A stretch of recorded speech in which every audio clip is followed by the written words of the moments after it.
Why, sir? Sure, just right for the mental health, because I'm telling you, I may have only fan. I don't know if it's a son or if it's a moment, because it makes you feel like you're going bloody crazy, this menopause. Oh, you're talking about the menopause. The menopause. Not the womanopause, you know, the menopause. You still kiss your teeth.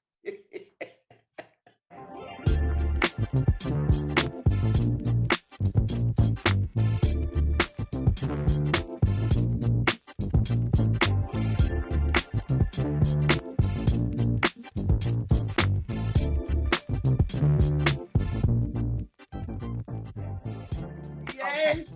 Okay, Hi, welcome everyone. Welcome to Jamlish Real Talk with a little bit of Labrish. Hi everyone. Now this is part 2 of our health and well-being show. Remember last time we were talking about chocolates, ginger beer, and all of that, and we looked on the food side of things, the unhealthy sugars, didn't we?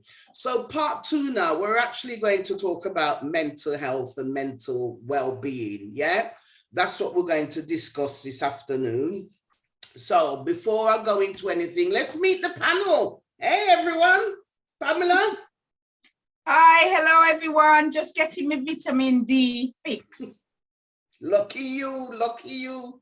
Vitamin Z here in the UK. Wow, how are you doing? Hi, greetings and good afternoon, everybody in Jamlish. It's Mal here. Welcome back to a more, fizzy insight into our well-being, state of mind, and everything. Yes, and welcome everyone. You know who I am. Yes, Mish C.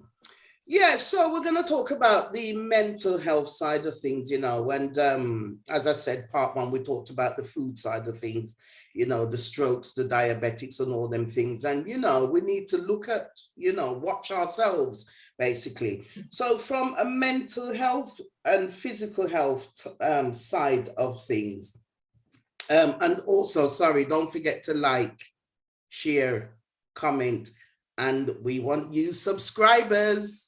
Subscribe.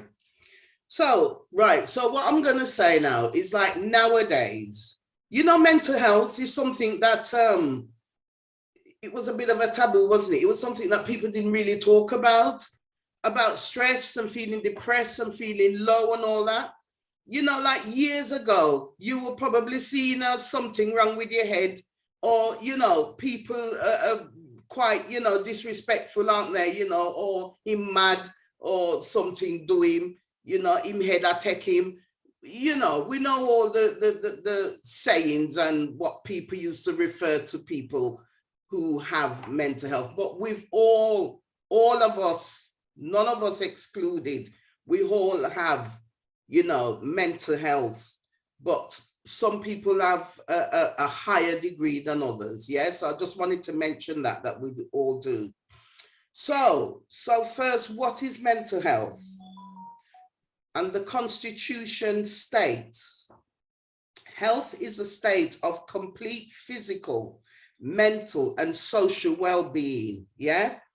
And not merely the absence or disease of infirmity, yeah? So feelings of well-being are fundamental to the overall health of an individual, enable them to successfully overcome difficulties and achieve what they want out of life. Yeah, so that's basically what our mental health is. So let's look at mental health then. How would you describe mental health, Pamela? What would you say about mental health? What has been your experiences, if you like, on mental health? For me, mental health is good. Mental health for me is a feeling of contentment, a feeling of security, and of course, a feeling of like an inner happiness within. So I would imagine a poor mental health is an absence of any one or all of these things, but with the security thing, I think sometimes you can be perfectly well within your mental health and still feel a little insecure about something. Maybe you're going to an interview, or you're going to have a difficult conversation with a loved one. And these things can make you feel a little bit insecure in the sense of you're not sure how it's going to go. That doesn't necessarily mean that there's a poor mental health. I think it's when it gets to the extreme, where you actually feel like you can't face the situation. Okay. That might be, and it's prolonged, again, not just for a short period, but for a long period. So if it's continuous, that's what I imagine when I think of mental health. I imagine those things. Mal, what about you? What do you think when you think of mental health? When I think of mental health, I think of the holistic or wholeness of what and who we are. So to add to the Constitution, as you stated earlier, with the social, physical, and mental, I'd also say spiritual. Yeah. Now, we as human beings, we have various parts to us. So you have your spiritual or your awareness of who you are, i.e., as you say, I am. So anyone that can say I am means that I'm aware. And then you have your thoughts, and then you have your feelings, and then your perception of who you are. Yeah. Because anyone to say otherwise, if you have thoughts and have feelings, certain feelings can lift you up, certain feelings can bring you down. Such as what? What do you mean? So what can make you feel? For example, we're beings, we're energy beings, you know. Yeah. For example, words can lift you up, words can bring you down, words can make you feel and enter a certain energy state and can stress you out. So if you get angry or frustrated, that energy can have an impact on your well-being. But it's quite normal to get angry sometimes, you know, no, but frustrated and agitated. But if you identify with your emotions and your feelings, then you're like a ship on the sea, you know, tossed and turned, and it can affect how you're moved for the whole day. Okay. Yes. It can affect and your you know whole what? mood. You're right, because somebody can say one word to you. You could be having One a word. fantastic day. Yeah. And one word. They can say to you that's derogatory or negative. Yeah. Because mental health you see as a negativity thing. Because what it can do is put you off sync. Yeah. And health means to be in sync. Right? To be at ease. So if every system in part of that constitutes you is aligned, then you've got a whole well-being. Okay, so I want more specific. Give me an example. Pamela, give me an example where you felt crap. Because basically that's what mental health is. It's not a nice feeling, is it? I try to live my life. I always have tried to surround myself with positive people, with a positive outlook, no matter, you know, and sometimes life can throw you really hard curveballs. Yes. And you've got to struggle at that point. But it's not even that, you know, it's a feeling, I might go to work and my manager says something to me, for example. Which is of negative. It could be, okay, you do have, I would say you have some days where you just don't feel like getting up. You just don't feel like doing the daily job. You don't even want to be around anyone. I would imagine that's probably an indication that something's not right, where Mal says something's off sync, out of sync. Just for me, if I feel like that, I'd rather not be around people. Because the last thing I want to do is snap. So I'd rather not be around people. So I can imagine, you know, then some days when you have to, when you're feeling like that, but you have to go to work, those are the most difficult, because then you've got to try and control that imbalance that's clearly there. Okay, Mal, can you give me a specific, give me an experience whereby your mental health has taken its toll, if you like? Right, okay. We have, for example, we have an emotional guidance system in us, all of us. Yes, we do. So when you feel, when you feel positive, with emotions of love, gratitude, compassion, elation, exhilaration. Like them the words that were your throat. Yeah. Yes. You feel at one with yourself. Yeah. Yeah. And you feel all is possible. So that ties into the religious or spiritual scriptures where they talk about when you feel good, you feel God. The feel good factor. So, and you feel in tune and all is right with the world. Yeah. So you'll feel at home with reality. Yeah.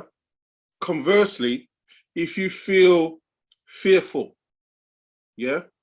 fearful, negative, down, disconnected, separate, that's where you feel everything's off sync. So it creates a domino effect of your moods. Yeah.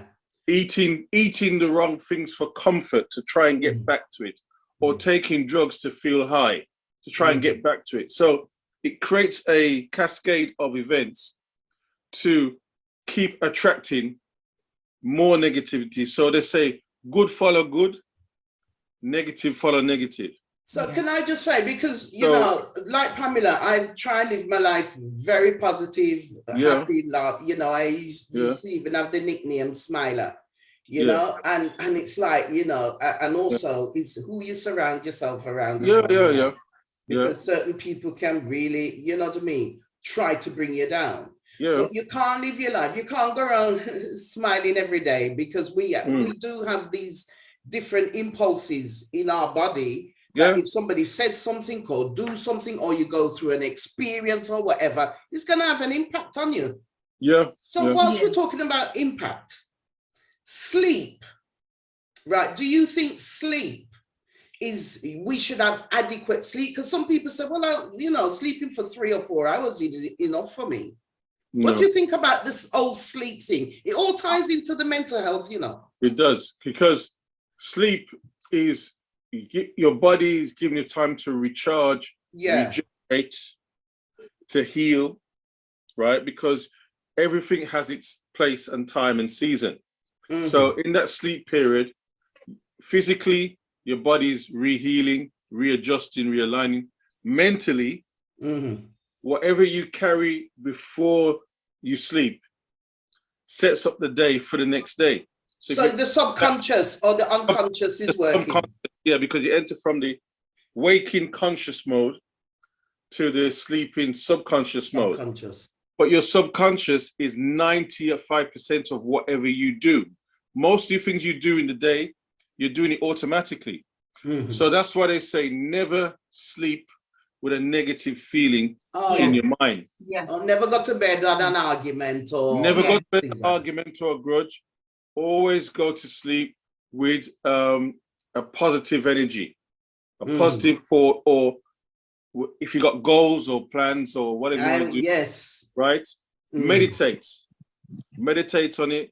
Go to sleep peaceful. Go to sleep in a peaceful vibe. Well, you know, I think sometimes it depends. I mean, I sleep is important. Sleep is I think it depends on your environment as well. Like, for example, when I first moved here, the lifestyle here is different to ours in the UK. They make use of every waking And here hour. is where are you? Just for the audience. Here in Spain, right? They make use of every possible waking hour. And when I came here, I thought it was a bit strange, but then I found that I was going to bed later and I was waking up earlier, but it's because it was new. I'm in a new place and I want to know everything. I want to, you know, immerse myself in everything. So there was a point where I was functioning really well on about 5 hours sleep. Like if I had 6 hours sleep, I felt like I'd slept in. However, now that, you know, since becoming more settled, you kind of, I think your body readjusts and it reminds you that, no, you need more hours sleep as well. And also some countries, you know, they have what we call siesta. Where they have that here. Because sometimes, you know, some people can't sleep throughout the night, but they might have a cat nap, if you like, or a nap during the daytime. So there's that siesta, there's that 12 that's to what 2. they have here. That's why I think they can go longer in the evenings, because they make sure they make time for their siestas. The lunch hours here are usually a minimum of 2 hours. Yeah. 1 hour to eat, 1 hour to siesta. Mm. And that's possibly why. And then they go back to work and they work until maybe 6 or even 8 in the because evening. you're refreshed in it. You've had that Yeah. now. You've had that And then rest they and want that. their social life. That's the most important thing to them, is their social life. So if they finish work at 8, they're still going to go and take their children to the park after work, even if it's for an hour. Then they're going to meet their friends for drinks, and then they're going to have dinner. So, but the thing is, because they have the siesta in between, I think that's why they can do that. Okay, so we're going to go on to, that's really important. I think that not everybody sleeps, 8 hours at night, whatever. But we're going to go on to the physical side of things, because, all right, sex, yeah. Do you think that has a huge impact on your mental health? What? Sex. Oh, sex. S-E-X, yeah. Oh, well, Intimacy. that's a nice way to prepare you for a good night's sleep. Huh? That's a lovely way to prepare you for a good night's sleep. Right, okay. Or a nice wake up in the morning. I think it depends on you. It depends on, people have different times when they like to have sex. And I think that can have an impact on your day, right, or on your sleep, as I said. But I think it's not it's not the be all and end all. But it doesn't hurt. Or it shouldn't. Maybe just a little bit. Okay.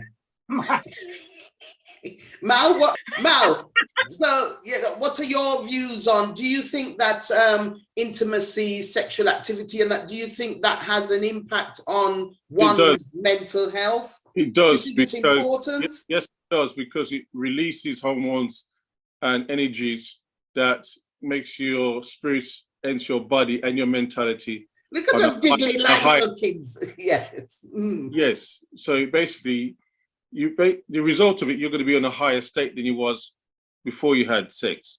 So anything that is elevates you and make you, race to the perfect beat or tune is going to obviously make you retire nicely or sleep nicely. It sets you up. So it gives you an overall feeling, not just physically, but also mentally. You're right. Yes. It's all about states of being. So do you know what I mean? Yeah, but then if that's the case, Mal, but the thing is, what about, I mean, we're saying this now because all three of us are married, so it's easy for us to say. We have to also consider, what about those singletons out there that don't have somebody and they like to engage in sex? I mean, yes, you don't always need another person to release or relieve yourself, kind of thing. Is it isn't there something to be said about, because I have been single myself, and there's nothing, you need another body. I think that has a lot to do with the state of the mental health. Yes, you can relieve yourself, but is it enough? Is there not also a need for another physical body, the physical arms around you, the physical kiss? Is the sexual gratification enough without that to maintain good mental health? Well, let me talk a little bit, because, from my experience and speaking with women and men, and I know some women and men that are not in relationships and want to be in a relationship, want to share, their love and their affection and that in a relationship. And it's actually has taken a toll on their mental health. Yeah. Absolutely. Because if you're in a mindset that, look, I'm at this age and I'm ready to settle down and that, and you can't find that person to share your life with, surely that must have some serious impact on your mental health. Because we're social beings. Yeah, we are social beings, aren't we? Yeah. So the other thing in terms of physical is exercise, isn't it? So just take a look at Vero.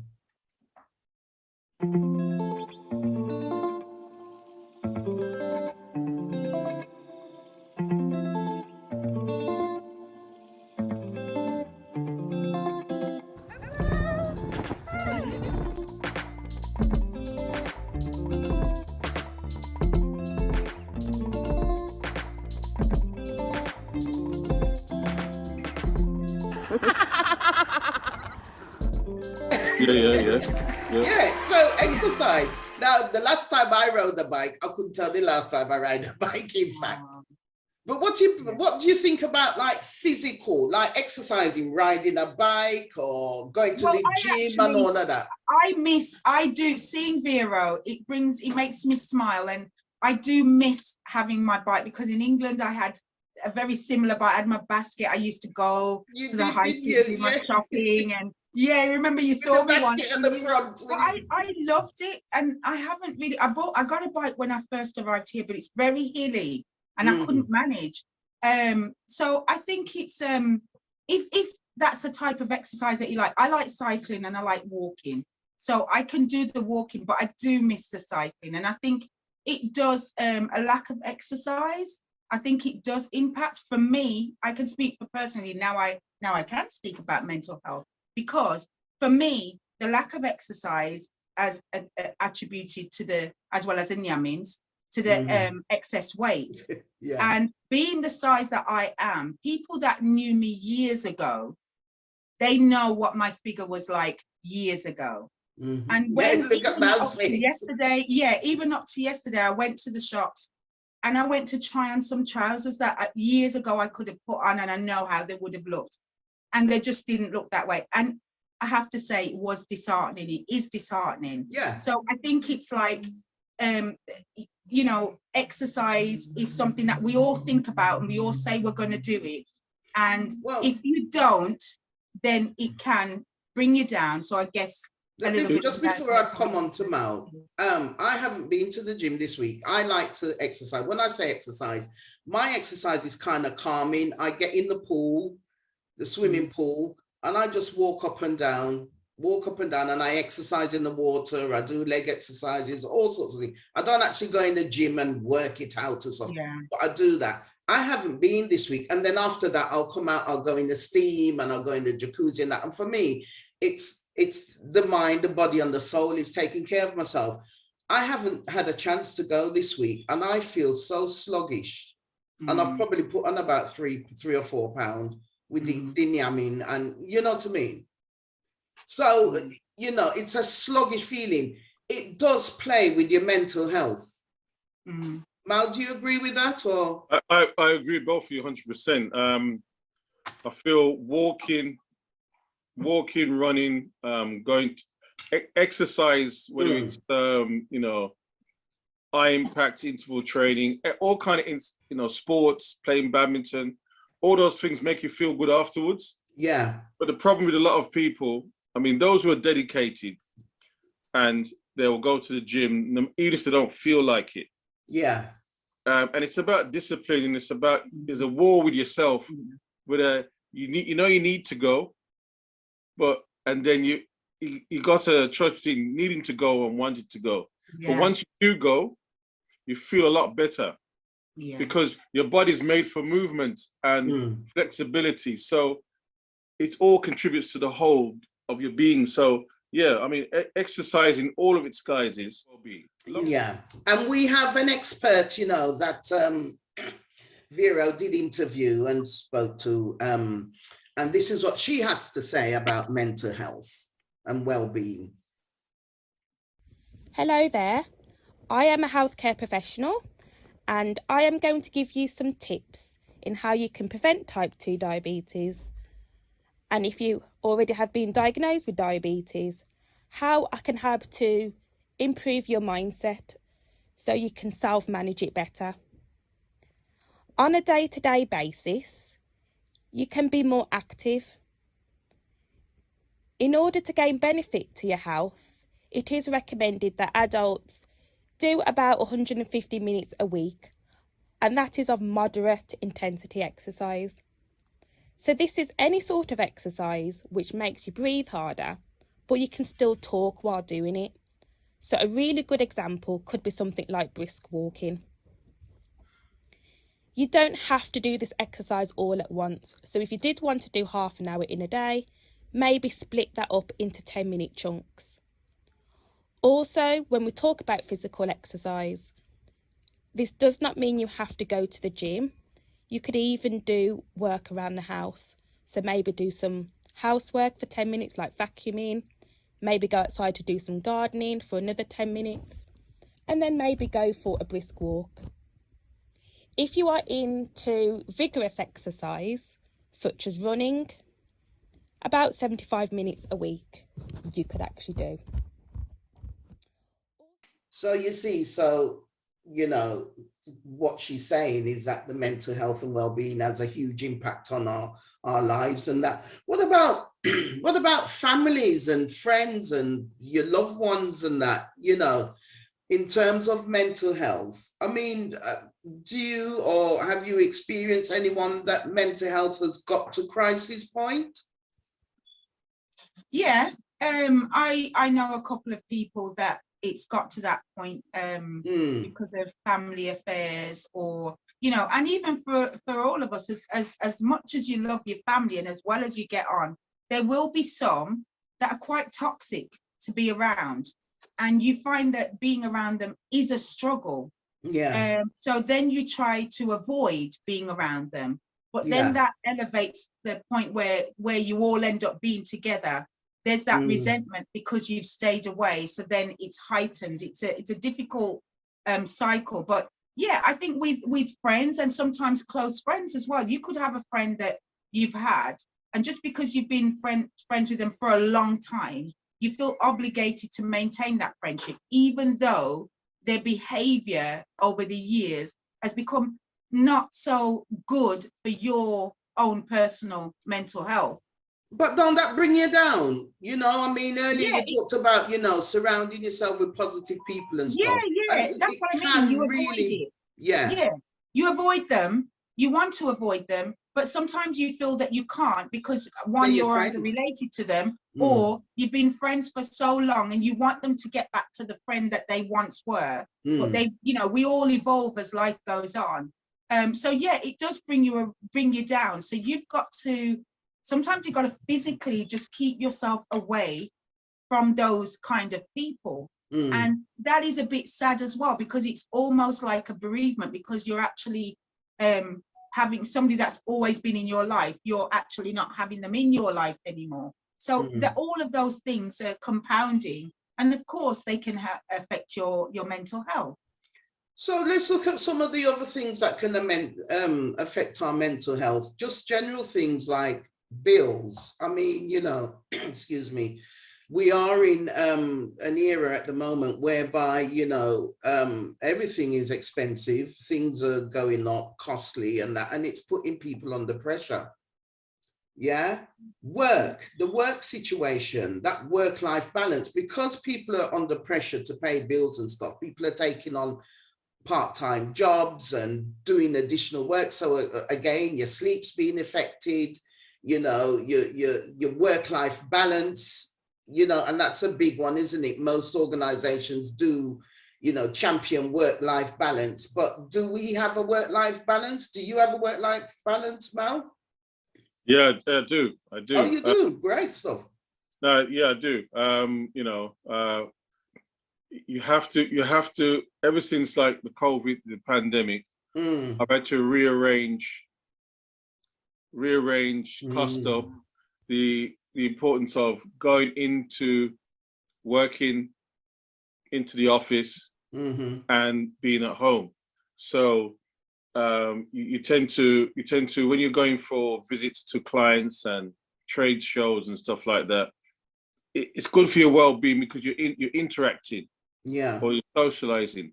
So you've got to basically look at what's your role, what tasks you need to do that you need to go out, and what tasks you can do from home.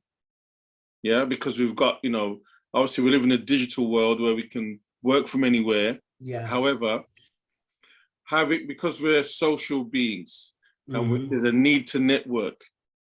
That's in itself, especially if you enjoy what you do, all those things add to your well-being. But don't sacrifice the extremities for living.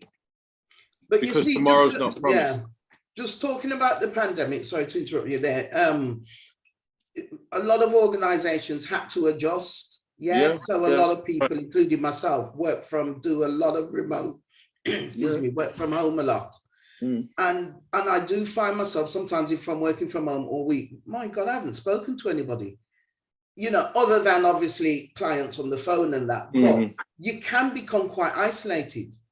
Yeah. And people that I know, including myself, don't go out as much as I used to. Not because, I don't know whether it's because I've adapted to a different way of life because of the COVID, or is it that I just don't feel like going out? You know, or there's nothing really to go out for, you know what I mean, other than restaurants, again, and put on weird time. Do you know what I mean? It's all about the eating, isn't it? Since the COVID, that's what people do.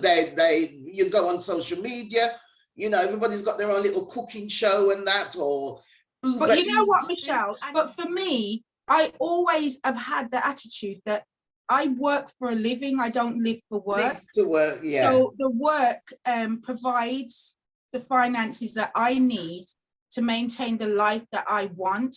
Sometimes it doesn't meet it, because sometimes you'll have, you know, things like bills might be a bit higher, or you know, somebody like birthdays, or something might come up that you have to pay a bit extra for. So the life that you want might not match for that week or couple of weeks or even a month. But for me, it's I think with COVID, what I always say, because here in Spain, our lockdown was a complete lockdown. Yeah. For 62 days. You couldn't go anywhere. 2 days, we didn't leave the house. One of us was allowed to leave the house for 1 hour each week to do the supermarket. And they had to be in and out within an hour. That included the queuing and stuff. So that took a lot of, you know, that added a lot of stress in that point. But I remember just sitting and watching my family, all of us together, doing things together that when we're all at work and school full time, we just didn't have the time to do. Well, evidence suggests that there are 5 steps that you can take to help improve your mental health and well-being. And these are the connect.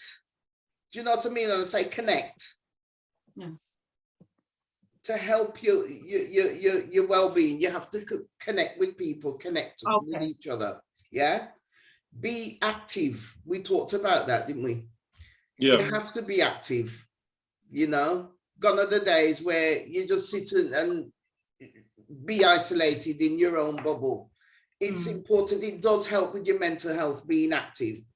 Take notice what's happening around you, and and yourself, because there's a lot of self-neglect out there. Since the COVID, I mean, I'm sure like companies like Adidas and Reebok and all them, right? All you ever saw was people in joggers, innit? And leggings and trainers and that, yeah? So it's about taking notice, taking care of yourself and that. Keep learning. Yeah. Yeah. We have to, it's an ongoing thing, isn't it? We have to keep learning. And a big one for me is give. Yes. You have to give as well. And don't just give and expect to receive, but give. But at the same time, if everybody was giving, because evidently the COVID proved that people were giving, weren't they? They were quite, they were very giving. Indeed. Yeah. So those are the 5 things. So we're nearing to the end of our discussion about mental health. Tell me one of the things that you would like to say, not improve on, but be more mindful of when it comes to your own mental health. Let's focus on us now. What's one of the things that you would like to focus on in terms of your mental health? For me, you said it in the last thing. I have a yearning to give. I want to, with everything that I'm building for myself and my family, there has to be an element of giving.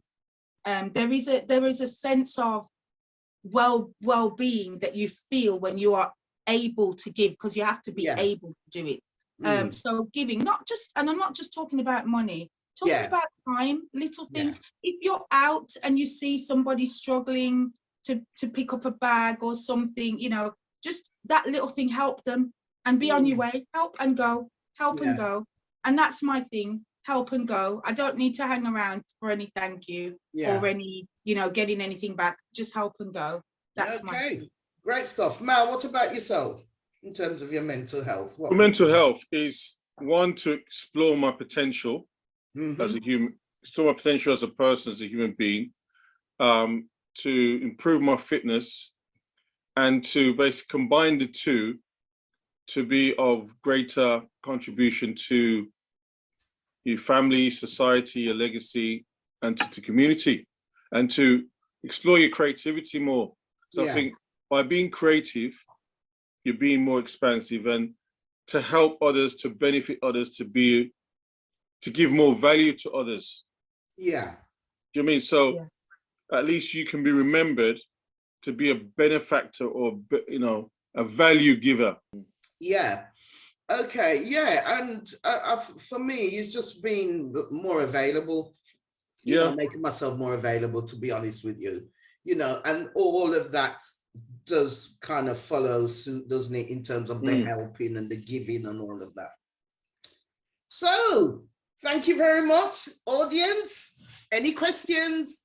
Put it in the comment box for us so that we can respond to your questions. And suggestions, any suggestions you might have to help other people that are watching and reading the comments on, little things or big things that you can do to improve your mental health, educate us with regards to mental health. Any of those things, please put them in the comments so that we really value the feedback. And we will put some organizations at the end of this show, so that if anybody is experiencing or suffering with any form of mental health, or just somebody that you want to talk to, we'll put some information in at the end of this show. Thank you, everyone. Hope to see you again very soon. This is Jamlish, Real Talk with a little bit of Labrish. Please like, share, and subscribe. Yes. Okay, then. See you later. Bye. Bye. Bye. Bye.